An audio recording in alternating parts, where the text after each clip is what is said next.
Hindi cinema और रंगमंच अभिनय के युग पुरुष पितामह तुल्य माने गए पृथ्वीराज कपूर का नाम एक ऐसे अभिनेता के रूप में शुमार है जिन्होंने अपनी कड़क आवाज, रोबदार भाव भंगिमाओं और दमदार अभिनय के बलबूते लगभग 4 दशकों तक अपने चाहने वालों के दिलों पर राज किया। जिन्होंने मूक, सबाक और रंगीन तीनों तरह की फिल्मों में भूमिका निभाई और कपूर खानदान की एक ऐसी विरासत छोड़ गए जिसने पीढ़ी दर पीढ़ी इस सिनेमा को अपनाया और 5वीं पीढ़ी आज तक फिल्म जगत पर छाई हुई है।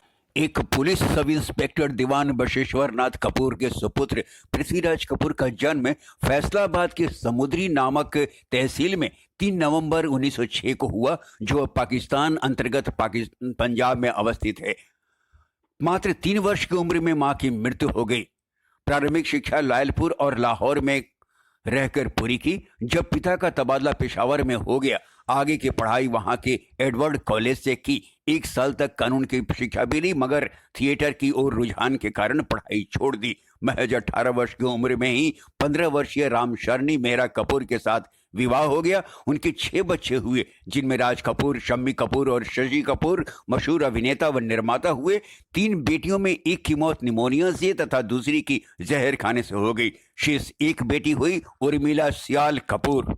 वर्ष 1928 में अपनी चाची से आर्थिक सहायता लेकर पृथ्वीराज कपूर फ्रंटियर मेल से अपने सपने के शहर बंबई पहुंचे तथा इंपीरियल फिल्म कंपनी से जुड़े और फिल्म चैलेंज के बाद 1930 में सिनेमा गर्ल में अभिनय किया। उन्होंने कोई 9 मूक फिल्मों में अभिनय किया। 1931 में प्रदर्शित पहली बोलती फिल्म आलम आरा में उन्हें सह अभिनेता के रूप में मौका मिला और उन्होंने महज 24 साल की उम्र में ही अलग अलग 8 नकली दाढ़ियां लगाकर जवानी से बुढ़ापे तक के किरदार निभाए। 1933 में वे कलकत्ता के मशहूर न्यू थिएटर के साथ जुड़े फिल्म राजरानी मीरा से एवं 1934 में फिल्म सीता, जो देवकी बोस की प्रस्तुति थी, की कामयाबी के बाद बतौर अभिनेता अपनी पहचान बनाने में सफल रहे। उन्होंने इस संस्था की कई फिल्मों में काम किया, जिनमें 1936 में मंजिल, 1937 में प्रेसिडेंट जैसी फिल्में शामिल हैं। फिल्म विद्यापति में उनके अभिनय को खूब सराहा गया। उन्होंने रंजीत मूवीटोन के बैनर तले 1940 में प्रदर्शित फिल्म पागल में पहली बार एंटी हीरो की भूमिका निभाई, तो 1941 में सोहराब मोदी की सिकंदर ने कामयाबी के शिखर पर पहुंचा दिया। तुमने तुरान फतह किया, तुमने मिस्र फतह किया, तुमने बाबुल कंधार फतह किया, और अब जब तुम उस सरजमीन के मालिक बनने वाले हो जो चांदी या सोना उगलती है, जिसके समुद्रों में मोती है, जिसके जंगलों में संदल है, जिसकी मिट्टी में ज़ाफ़रान है, जब दुनिया की वो शान शौकत तुम्हारे पांव चूमने के लिए आगे दौड़ती हुई आ रही है, जिसे चांद और सूरज की लालच की निगाहों से देखते हैं, तो तुम्हारे दिलों में घर की मोहब्बत जाग उठती है। 1944 में उन्होंने हिंदुस्तान के पहली व्यावसायिक थिएटर पृथ्वी थिएटर की स्थापना की, जिसमें फारसी और परंपरागत थिएटरों से हटकर आधुनिक और शहरी विचारधारा का इस्तेमाल किया गया। ये संस्था विभिन्न शहरों में घूम घूम कर नाट्य प्रस्तुतियां करती थी और 16 वर्षों में इसके 2662 शो हुए। इस थिएटर ने रामानंद सागर, शंकर जयकिशन या राम गांगुली जैसी कई छुपी हुई प्रतिभाओं को आगे बढ़ने का मौका दिया। पृथ्वी थिएटर के आदर्शवाद और यथार्थवाद के सिद्धांत पर वे एक राष्ट्रीय रंगमंच का निर्माण करना चाहते थे, मगर लोगों के सिनेमा के प्रति रुझान के कारण 1960 में यह थिएटर बंद हो गया, जिसे कालांतर में बरसों बाद पुत्र शशि कपूर ने पत्नी जेनिफर के साथ पुनर्जीवित किया। 50 के दशक में वी शांताराम की दहेज में भूमिका निभाई, तो बेटे राज कपूर की आवारा उनकी खास फिल्म रही। मतलब ये है कि न जाने किस तरह तुमने एक भोली लड़की को अपनी मोहब्बत के जाल में फंसा लिया है। इसके लिए तुमने ये खेल खेला है, वो साफ है। मैं जानना चाहता हूं कि इसे छोड़ने के लिए तुम्हारी कीमत क्या है। 1952 में बंकिम चंद्र की कहानी पर आधारित फिल्म आनंद मठ में दमदार भूमिका निभाई। पदन कनीर जन जन पावना, ईशवर्धित वामन रूप, जय जगदीश हरे, जय जगदीश हरे, जय जगदीश हरे। 1960 में प्रदर्शित के आसिफ की मुगल आजम में सम्राट अकबर की भूमिका को जैसे जीवंत कर दिया।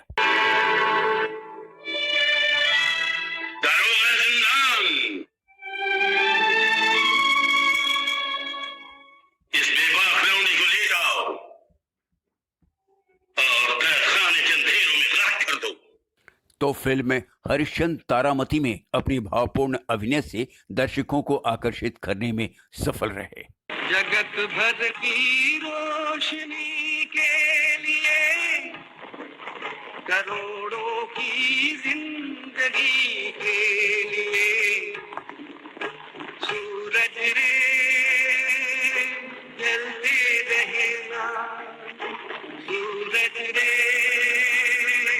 जलते रहना, जगत भर की रोशनी के लिए, करोड़ों की जिंदगी के लिए, सूरज रे जलते रहना, सूरज रे जलते रहना। 1964 में गजल जिंदगी। तो तुम राजन से शादी करना चाहती हो और तुम्हें आज तक ये मालूम न था कि वो मेरा लड़का है। अब तो मालूम हो गया ना। अब तुम क्या सोचती हो? जी देखो, मैं जानता हूं कि तुम एक बहुत कामयाब एक्ट्रेस हो। ये तुम्हारा चप्पल उतारना, मेरे पांव छूना और फिर अदब से खड़े रहना, कितना खूबसूरत एक्टिंग है।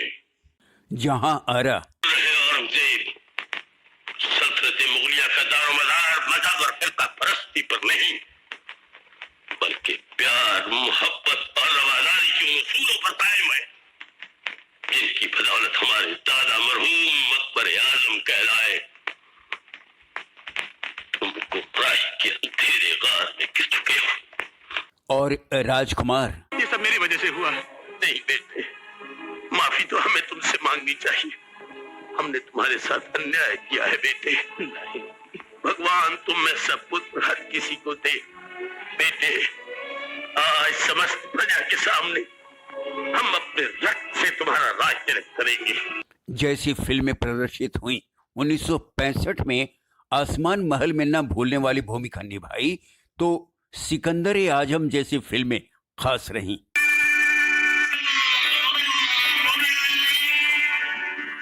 जहाँ डाल डाल पर सोने की चिड़िया करती है बसेरा, वो भारत देश है मेरा, वो भारत देश है मेरा।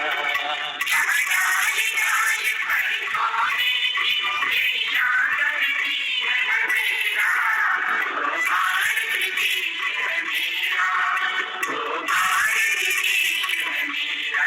जहाँ सत्य, अहिंसा और धर्म का पग पग लगता डेरा, वो भारत देश है मेरा, वो भारत देश है मेरा।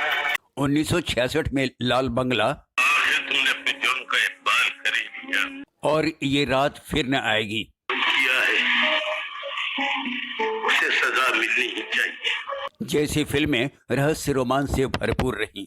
1968 में प्रदर्शित 3 बहुरानियों में उन्होंने परिवार के मुखिया की भूमिका निभाई, जो अपनी बहुरानियों को सच्चाई की राह पर चलने के लिए प्रेरित करता है। मूल अभिमान, बोलो। दया धर्म को मूल है, पाप मूल अभिमान। तुलसी दया न चाहिए, जब तक घर में प्राण। पृथ्वीराज कपूर ने चंद पंजाबी फिल्मों में भी काम किया। 1969 में नानक नाम जहाज है, 1970 में नानक दुनिया सब संसार, 1972 में मेले मित्रा दे में शानदार भूमिका निभाई। फिर 1971 में कन्नड़ फिल्म शकारा में भी अभिनय किया। इस बीच 1970 में उनके द्वारा फिल्म हीर रांझा में अभिनय किया गया तो पौत्र रणदीप कपूर की फिल्म कल आज और कल में यादगार भूमिका निभाई। इस फिल्म में कपूर खानदान की 3 पीढ़ियों ने काम किया। आज और कल की पल पल जुड़ती जाए कड़ी, हाँ हाँ हाँ, टिक टिक टिक टिक टिक टिक टिक टिक। मगर फिल्मों में अपने अभिनय से सम्मोहित करने और रंगमंच को एक नई दिशा देने वाली ये महान हस्ती 29 मई 1972 को इस दुनिया से रुखसत हो गई। अब आकर्षक व्यक्तित्व व शानदार आवाज के स्वामी पृथ्वीराज कपूर, जिन्हें जानने वाले पापा जी कहते थे, ने सिनेमा और रंगमंच दोनों ही माध्यमों में अपने अभिनय की क्षमता का परिचय दिया। एक अभिनेता और प्रतिभा पारखी के रूप में उनकी प्रतिष्ठा अजेय थी। हिंदी सिनेमा के एक मजबूत स्तंभ होने के बावजूद थिएटर उनका पहला प्यार था और वे इप्टा के संस्थापक सदस्यों में थे। रंगमंच के प्रति इस कदर समर्पित रहे कि अस्वस्थता की स्थिति में भी नाटकों का मंचन नहीं छोड़ा।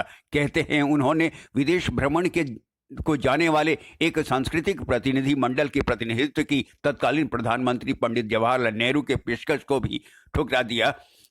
थिएटर के शो के लिए एक कलाकार की हैसियत से 1952 और 1954 में उन्हें राज्यसभा हेतु मनोनीत किया गया। उन्हें 1969 में पद्म भूषण से भारत सरकार द्वारा नवाजा गया तो मरणोपरांत वर्ष 1972 का प्रतिष्ठित दादा साहब फाल्के पुरस्कार प्रदान किया गया।